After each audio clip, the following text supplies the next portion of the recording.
Some years you're the hammer, some years you're the nail.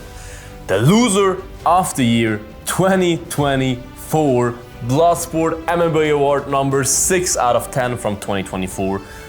Who was the biggest loser of 2024? In this video, hello and welcome to Bloodsport MMA. Assalamu alaikum alaikum. So the loser of the year 2024 means who kind of just had the worst year. It doesn't mean that they are now depressed sitting in a corner and they probably made a lot of money. That all doesn't factor into it for me. It's just who had the most downs and the least ups this year, especially related to the fighting, right? And some outside circumstances can also factor in. So honorable mention, especially with the outside circumstances, Justin Gaethje. He had one fight in 2024. He came into 2024 as the reigning BMF champion, next in line for a title shot against Islam if he waits, and just knocked out Dustin Poirier. Like, he's on top of the world coming into 2024. Then he gets knocked out cold after getting dominated for 5 rounds by a featherweight, Max Holloway, right? Lost his BMF belt, lost his chance to probably ever fight for a UFC title again. Oh my god, I'm fucking crying right now. Then can't spar for like 6 months. Like, it's just 2024 is already gone for him. And then he also loses his girlfriend. I don't know too many details because they didn't make a public statement, but he had a very, very beautiful girlfriend. I think she was called Sofia Romano or something like that. And they were always together. Like, we can be honest with ourselves here, she was way too pretty for him. Like, no hate Justin Gaethje, but if you would not be Justin Gaethje, yeah, you probably wouldn't have dated her. But hey, big up to him. But hey, the thing is, they don't follow each other anymore as far as I know. All the pictures were taken out. Like, they are not together anymore. I will bet a lot of money on that, right? So he lost his girl, which could be a blessing as well. We don't know how she was behind the scenes, so it could be a blessing for him as well. I just hope he's happy, but he lost his girl, lost his only fight, lost everything this year that was positive, right? That's just an honorable mention. Other honorable mention is Jamal Hill.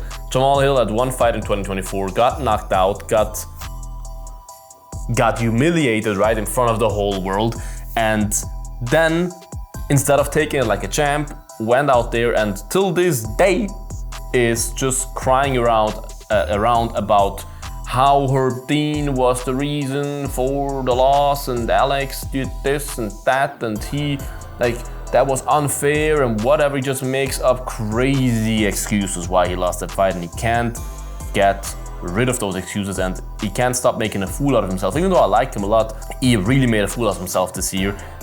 He also had the incident with Alex Pereira then in DPI, where he also lost in every way you can lose, right? I don't think there's any fan with a brain that thought Jamal Hill won that altercation. Jamal Hill goes talk to him, we ain't on Twitter now, like talking all crap and tough and for nothing, right? Because he's always instigating the beef. And then Alex Pereira's like, okay, take the gloves, let's fight. We're on Twitter now. Take the gloves, let's fight like men. We'll do the fucking man dance. I don't get paid, I don't get paid. Why come up to him then in the first place? Oh, I fight without gloves. Huh? Just put the gloves on. What's the problem? And then the last thing was also he had a fight scheduled with... Who was it with? He had a fight scheduled with Khalil Roundtree, yes. With Khalil Roundtree, then Khalil had to pull out because of the whole PD problem. Then he was rescheduled for that same event to fight, I think, Carlos Ulberg or something. Then he got injured himself again and had to pull out. So he only had setbacks this year, and he's definitely on the top of the list for loser of the year. But the loser of the year for me is, see at the top, Michael Chandler. Michael Chandler went into the year 2024 with, I'm gonna fight Conor McGregor. Conor McGregor, surprise, surprise. I mean, at the beginning of the year, the fight was scheduled, like I think after UFC 300, the fight was scheduled for International Fight Week in summer. Finally, Michael Chandler silenced all the haters that told him you will never get that fight. Finally, Michael Chandler was reaping the rewards for waiting so long for Conor McGregor and stuff. The Brad Penny night was coming, International Fight Week. He was posting motivational quotes every single day and no one read them, but hey, he still posted like this big of a motivational quote under every pick every single day. Yeah, I was probably the happiest ever waiting for that fight. Did a long ass training camp just to then, I think 1 or 2 weeks before, no, it was like 2 weeks before the fight? Because I think I was already in Arizona because I went there to International Fight Week. It gets the news that, hey, Conor has to pull out because of a broken pinky toe. Then did like 500 videos about, don't feel sorry for me, blah, blah, blah, this and that. But he was definitely in a dark place. Whatever he tries to tell us, he was definitely in a dark place for a few moments there. I mean, then he finally gets over the McGregor waiting, right? Another setback because he thought, we will reschedule it for September, October, end of the year, right? He was waiting for Conor, waiting for Conor. Finally got rid of the waiting for Conor. Took a fight against Oliveira. Was talking so big about, if I beat Oliveira, I'm next for the belt. This is all the God's plan, and everything is just works out perfectly for me now. It was always planned like this, blah, blah, blah. I will beat Charles Oliveira, then goes out, gets beat the crap out of him by Charles Oliveira. Of course, he had that sequence in the 3rd round with the back of the head shots, but otherwise lost the whole fight against Charles Oliveira, got beat up like crazy, lost the fight, lost his title shot chance, right? Maybe even could potentially lost his McGregor fight with that. And he was as bruised up as he ever was. He posted, I have never been in that much pain ever after a fight. So there's a loss as well. Like everything just went south for Chandler this year.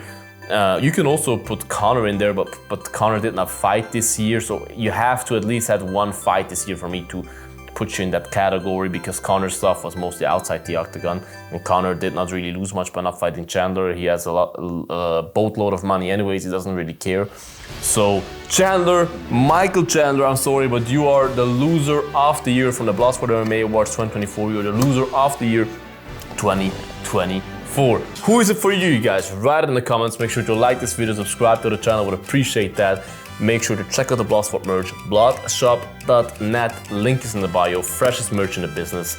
Stay bloody, you guys, and until the next one, bye-bye. Bloodsport out.